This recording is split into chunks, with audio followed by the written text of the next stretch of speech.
본문 마지막 42절을 보니까 다윗에게 베푸신 은총을 기억하옵소서 하였더라라고 오늘 본문 말씀이 맞춰집니다. 다윗의 언약으로 세워진 성전이죠. 다윗의 전쟁으로 말미암아 깃든 그 평안의 깃틀 안에서 솔로몬이 성전을 완공하고 봉헌하는 기도가 오늘 본문의 말씀입니다. 봉헌 기도로 드려지는 오늘 이 말씀은 예수님께서도 마가복음 11장 7절에서 내 집은 만민이 기도하는 집이라고 이야기를 했습니다. 하나님의 성전은 하나님의 백성이 하나님께 아뢰고 간구하는 곳입니다. 이 성전을 완공하고 드린 기도 속에 성전이 어떠한 곳이 되었으면 하는지에 대한 솔로몬의 마음이 서려 있고요. 이것을 예수님이 인용하셨으니 이 성전의 기능이 솔로몬이 드린 그 기도 그리고 솔로몬이 간구하는 그 내용의 장소가 되어야 한다는 것을 오늘 본문 말씀을 통해서 알려주고 있습니다. 언약의 명맥이 있도록 하기 위해서, 언약의 명맥이 이어지도록 하기 위해서 성전의 역할이 그만큼 중요한 것입니다.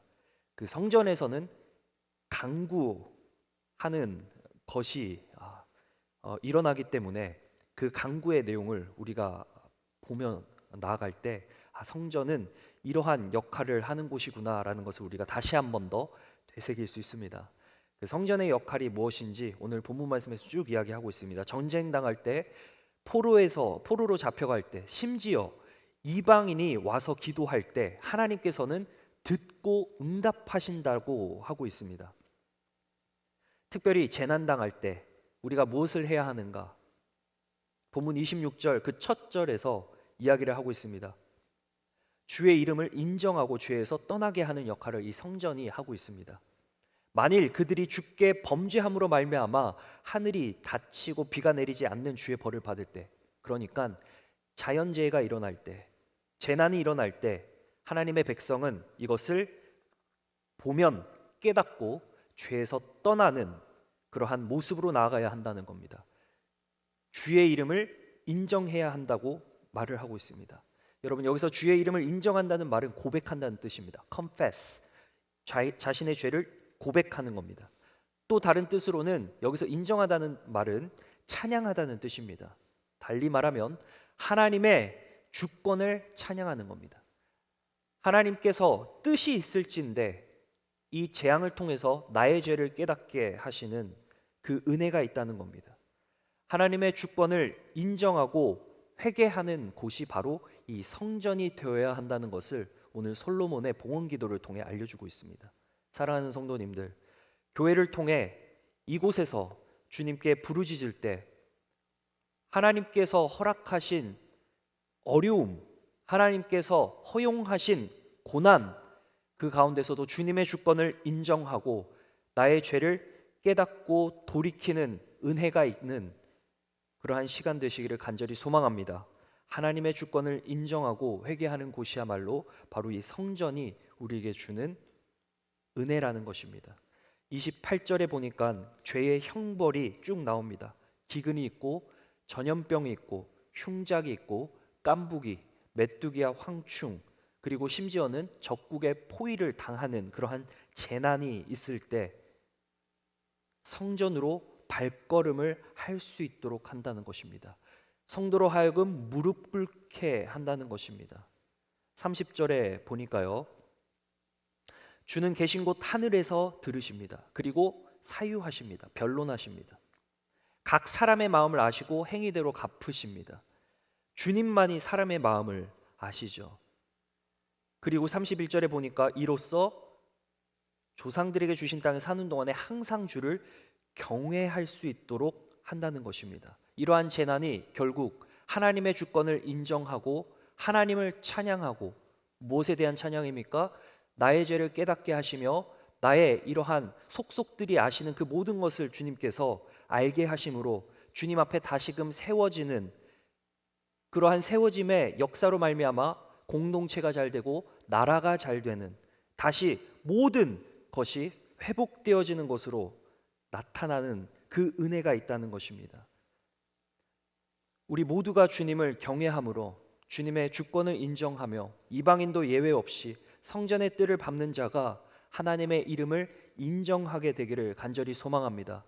주님의 이름을 인정하고 우리가 회개하고 주님께서 주시는 그 고난에도 주님의 주권을 찬양하는 그러한 역사가 있기를 바랍니다. 다니엘서 9장 4절에도 다니엘이 황폐함이 70년이 이른 그 예루살렘, 멸망한 그 예루살렘을 두고 기도합니다. 내 하나님 여호와께 기도하며 자복하여 이르기를 크시고 두려워할 주 하나님, 주님의 주권을 찬양하고 있죠. 주를 사랑하고 주의 계명을 지키는 자를 위하여 언약을 지키시고, 다윗의 언약을 이야기합니다. 그에게 인자를 베푸시는 이시여라고 이야기를 하고 있습니다.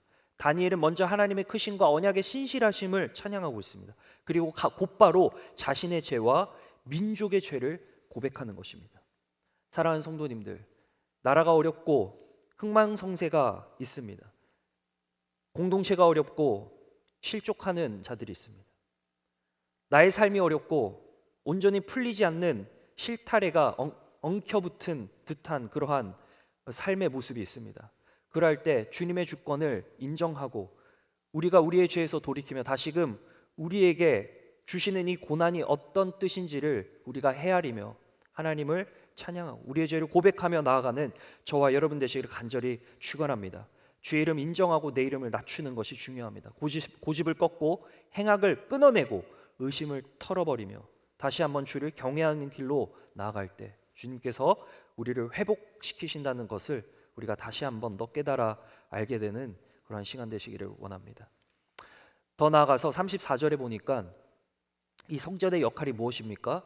주의 이름을 인정하고 죄에서 떠나게 한다면 주의 이름을 위하여 성전을 향해서 이제 기도하게 하시는데요. 34절의 말씀을 다 함께 보도록 하겠습니다.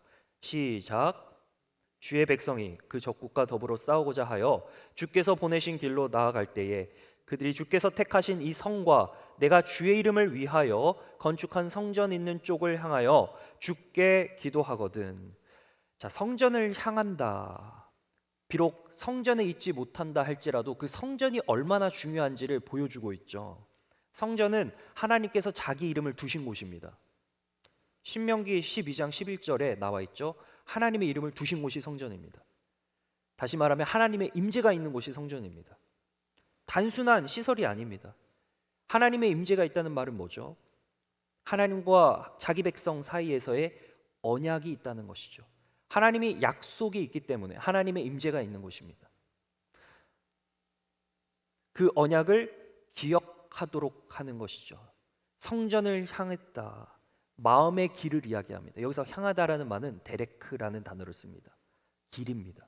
마음의 길을 성전으로 내는 겁니다. 주의 임재로 향하는 겁니다. 임재하시겠다고 약속하신 주님을 의지하는 것입니다. 우리가 비록 성전에서 떨어져 있다 할지라도 하나님께서 허락하신 언약이 우리에게 있기에 하나님이 임재하는 곳곳에 특별히 하나님께서 말씀을 허락하신 강단이 있는 이 성전을 향하여서 우리의 마음의 길을 낼 때에 하나님의 임재를 우리가 경험할 수 있는 것입니다. 35절에 보니까 간구를 들으시고 그들의 일을 돌보시옵소서. 솔로몬이 기도하고 있죠. 하나님께서 마음을 성전으로 향하는 자의 기도를 들으신다는 소망을 담고 있습니다. 38절에도 보니까요. 이렇게 이야기합니다. 하반절에 내가 주의 이름을 위하여 건축한 성전 있는 쪽을 향하여 기도하거든. 39절 주는 계신 곳 하늘에서 그들의 기도와 간구를 들으시고 그들의 일을 돌보시오며 주께 범죄한 주의 백성을 용서하옵소서. 계속 반복하고 이야기하고 있는 겁니다. 하나님의 약속이 있는 곳이 성전이기 때문에 그곳으로 내 마음의 길을 열 때에 하나님께서 임재하시고 우리들의 간구를 들으시고 돌보시며 우리의 범죄함을 용서하신다라는 것이죠. 다니엘도 하루에 3번 예루살렘 성을 향하여서 그 성전을 향하여서 다니엘서 6장 10절에 말씀하고 있습니다. 성전 하루에 3번씩 기도했습니다. 성전을 향하여서 마음의 길이 글로 가 있는 겁니다. 주의 백성의 회개와 회개를 하나님이 들으시고 그 관계의 회복이 표징이 되는 그 장소가 바로 성전이라는 것입니다. 하나님의 약속이 있고 임재를 경험할 수 있는 그곳, 그 성전에서 기도할 때에 하나님께서는 들으시고 용서하실 뿐만 아니라 자기 백성을 돌보신다는 사실을 믿으며 나아가는 저와 여러분 되시기를 간절히 축원합니다. 그런 의미에서 마지막 42절을 한 번 더 보시겠습니다. 42절 말씀이요. 시작.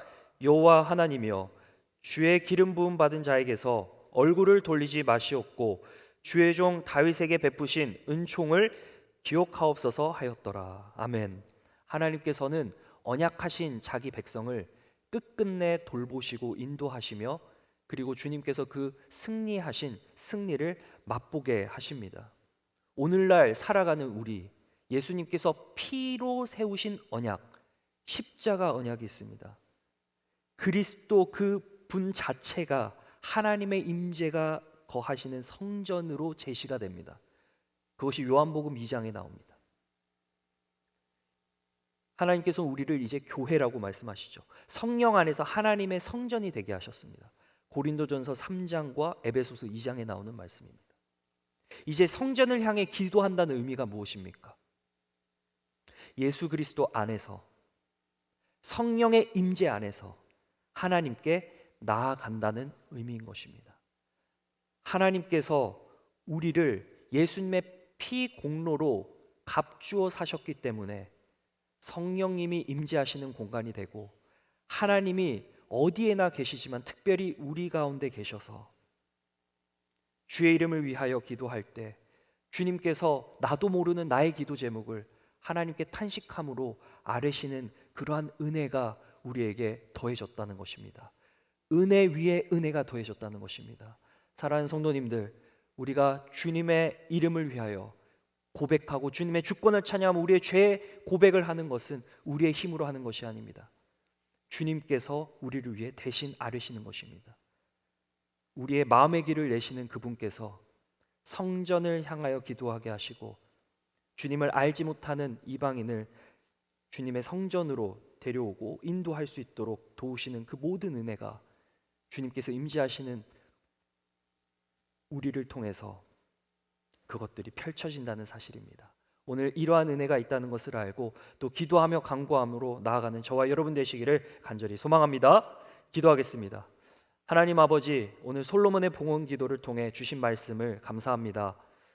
교회가 회개의 터가 되게 하시고 고난 중에도 주님의 주권을 인정하여 회개를 망설이지 않도록 또 주님의 주권을 찬양하며 주님의 뜻을 하나하나 깨달아 나아가는 우리 모든 성도 될 수 있도록 도와주시옵소서. 주를 경외하며 어디에나 계시는 성령 하나님을 의지함으로 주 앞에 온전히 섬으로 우리의 영과 육이 되는 그런 성전을 잘 보존하게 하여 주시옵소서. 감사를 드리며 예수님의 이름으로 기도합니다. 아멘.